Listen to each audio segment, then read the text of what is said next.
পছন্দের একটা রান্না আপনার সাথে শেয়ার করছি। ঠিক ধরেছে, এটা গোবিন্দভোগ চাল ধুয়ে মুছে শুকাতে দিয়েছি। আর ছোট ছোট আলু নিয়েছি প্রায় 1 কিলো মতন। ছুলে ফর্ক দিয়ে প্রিক করে সেদ্ধ বসিয়ে দিয়েছি নুন জলে। চালগুলো বেশ শুকিয়ে এসেছে। এবার একটা কন্টেনারে নিয়ে নেব।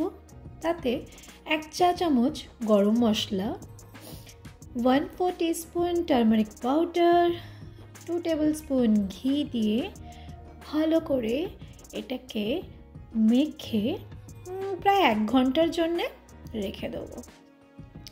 ইন দ্য মিন টাইম কী করবো আমরা, এদিকে কড়াইতে তেল গরম করে তাতে বেশ গোটা গরম মশলা দিয়ে, শুকনো লঙ্কা, তেজপাতা দিয়ে, আর যে মশলাটা রেডি করেছিলাম ধনে, জিরে, কাশ্মীরি লাল মির্চ গুঁড়ো আর গরম মশলা, এগুলো দিয়ে মিক্স অ্যান্ড ম্যাচ করে একটু ভেজে আলু সেদ্ধগুলো দিয়ে দেবো।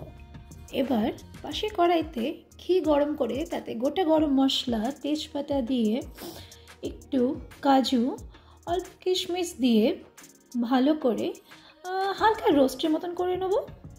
তারপরে ম্যারিনেট করা চালগুলি দিয়ে ভালো করে একটু ভেজে নেব। তাহলে না এসেন্সটা খুব ভালো হয়, সুন্দর একটা ফ্লেভার বেরোবে।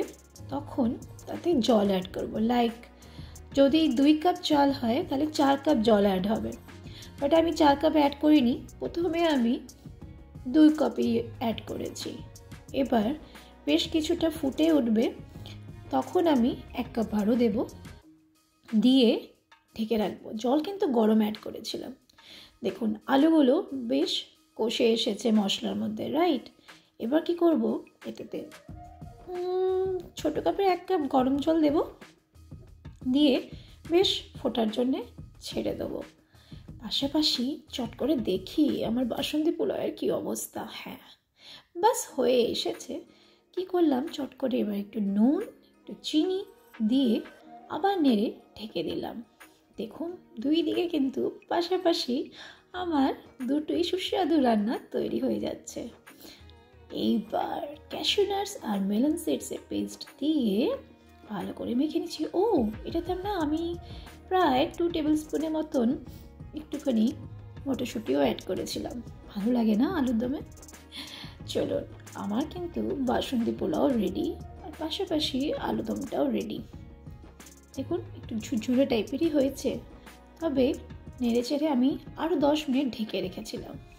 এবার পরিবেশন করার পালা। গরম গরম পরিবেশন করে সুন্দর করে সাজিয়ে সবাইকে খেতে দেওয়ার পালা। দেখতে টেম্পটিং লাগছে কি?